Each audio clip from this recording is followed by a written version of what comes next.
तो दोस्तों स्वागत है आपके इस अपने से यूट्यूब चैनल हिंद क्लासेस 234 पे। तो आज के इस वीडियो में देखने वाले हम लोग मंथली टेस्ट का ओरिजिनल क्वेश्चन पेपर जो क्लास 11th का जो कल को होने वाला है, ठीक है।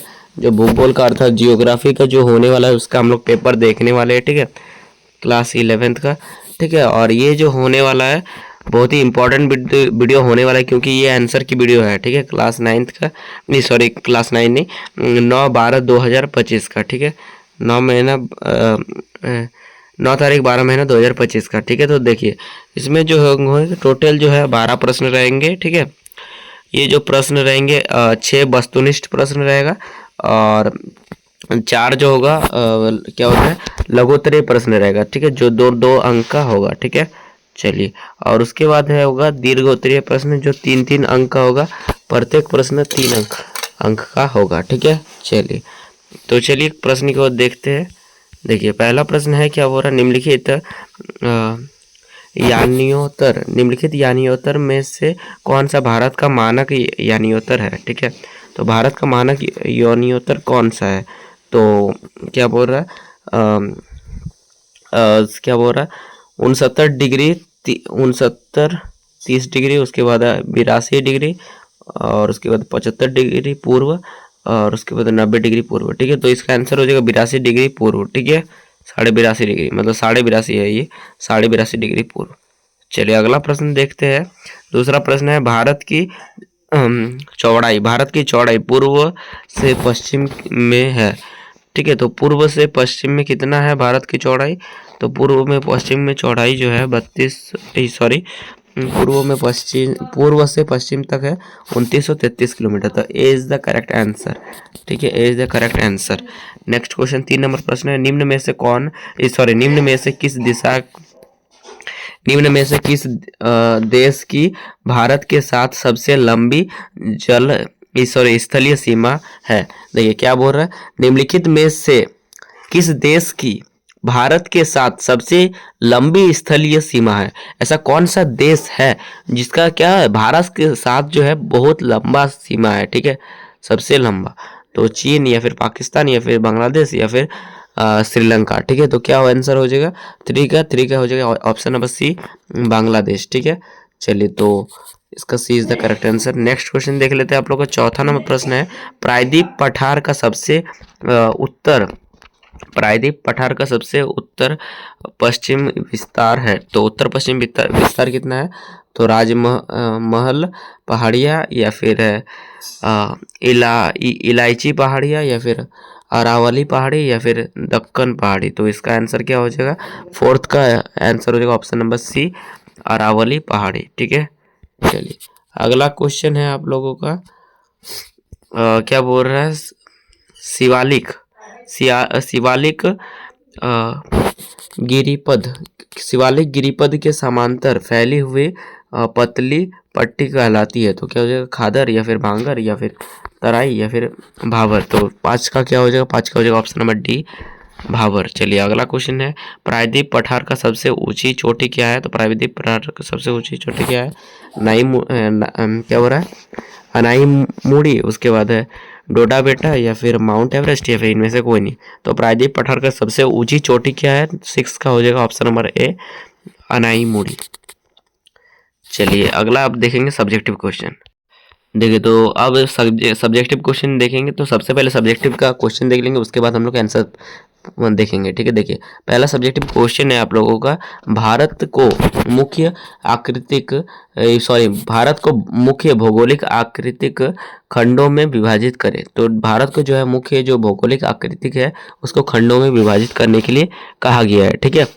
उसके बाद 8 नंबर क्वेश्चन है, क्या बताया जा रहा है, खादर को परिभाषित करें और कोई एक मुख्य विशेषता लिखे। खादर का जो परिभाषित करने बोल रहा है और उसकी विशेषता लिखने को बोल रहा है। 9 नंबर क्वेश्चन है, भारत का क्या बोल रहा है,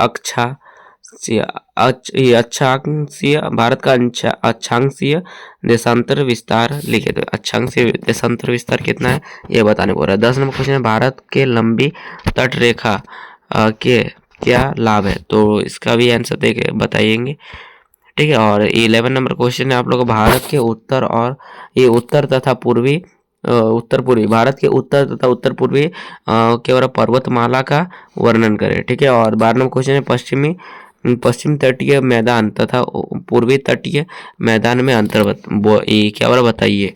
तो इन सभी का हम लोग आंसर देखेंगे। ठीक है, ये देखिए ये सब क्वेश्चन है। ठीक है, तो चलिए आंसर देखना शुरू करते हैं। देखिए, तो 7 नंबर क्वेश्चन था कि भारत के मुख्य भौगोलिक खंडों में विभाजित करें। तो देखिए, जो मुख्य भौगोलिक आकृतिक खंडों में विभाजित करें, तो देखिए भारत के 6 मुख्य भौगोलिक खंडों में विभाजित किया गया है। ठीक है, देखिए तो भारत के मुख्य भू आकृतिक खंड। ठीक है, क्या हो रहा है, सबसे पहले जो भारत का भू आकृतिक खंड क्या हो जाएगा, पहले होगा हिमालय और उत्तर पूर्वी पर्वतमाला। ठीक है, उसके बाद है उत्तरी मैदान, उसके बाद है प्रायद्वीप पठार उसके बाद है भारतीय मरुस्थल।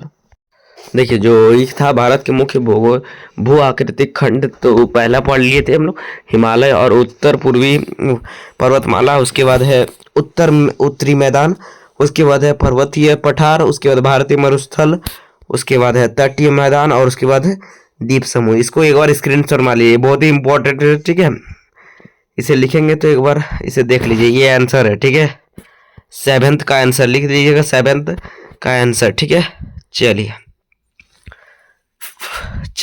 6 भागों में विभक्त किया है। चलिए 8 नंबर क्वेश्चन है, खादर को परिभाषित करें और क्या बोला कोई एक मुख्य विशेषता लिखे।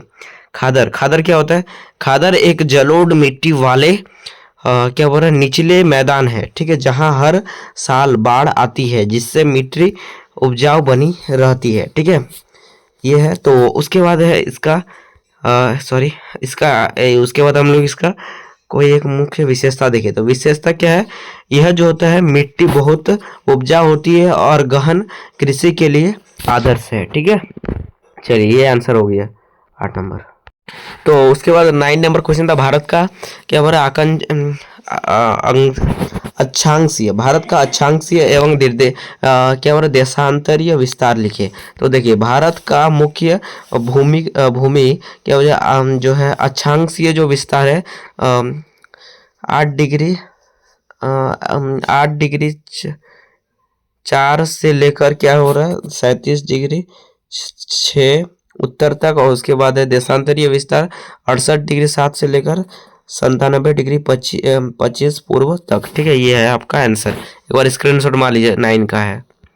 देखिए, अब देखते हैं 10 नंबर। 10 नंबर क्या हो रहा है, भारत के लंबी तट रेखा के क्या लाभ है। देखिए, तो भारत के लंबी तट रेखा के क्या हो रहा है कई लाभ है। ठीक है, जिसमें शामिल है, क्या जिसमें शामिल है, पहला है मत्स्य पालन और समुद्री संसाधनों के लिए व्यापक क्या हो रहा अवसर। ठीक है, और उसके बाद प्राकृतिक बंदरगाहों का विकास जो क्या हो रहा है व्यापार और वाणिज्य को बढ़ावा देता है। ठीक है, उसके बाद पर्यटन के लिए सुंदर समुद्र तट और तटीय स्थल और उसके बाद तटीय क्षेत्रों में नमक उत्पादन जैसे उद्योगों का विकास। ठीक है, ये हो जाएगा। और समुद्री मार्गों के क्या और माध्यम से रणनीतिक संपर्क, ये आप लोग का आंसर हो जाएगा 10 का। ठीक है, चलिए अगला देख लेते हैं 11 और 12।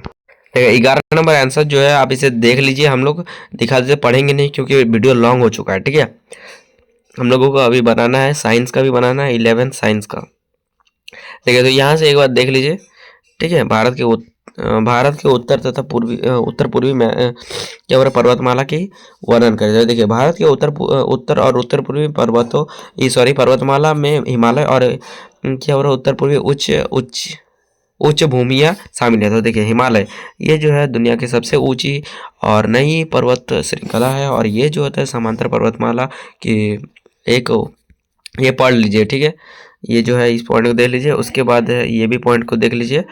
ठीक है, और उसके बाद उत्तर पूर्वी उच्च भूमियाँ, इसके बाद देख लीजिए। ठीक है, अब देखिए last 12 number question. Last 12 number question है वो क्या बोल रहा है, पश्चिम तटीय मैदान और पूर्वी तटीय मैदान में अंतर बताइए। क्या बोल रहा है बताइए। तो देखिए, पश्चिमी और पूर्वी तटीय मैदान के बीच मुख्य 3 अंतर क्या हो रहा है 3 अंतर, उनकी जो है चौड़ाई, नदियों और बंदरगाहों की प्रकृति में है, ठीक है। देखिए पश्चिमी तटीय मैदान, ये जो है पश्चिमी तटीय मैदान का 3 पॉइंट के दिखाया गया, उसके बाद है पूर्वी तटीय मैदान का 3 पॉइंट, ठीक है। देख लीजिए, स्क्रीनशॉट दोनों को मार लीजिए। तो मिलते हैं अगले वीडियो में, तो अगले बाय। जय हिंद, जय भारत, थैंक यू। और आप लोगों को कौन सा सब्जेक्ट का चाहिए जल्दी से जल्दी कमेंट कीजिए। Bye bye.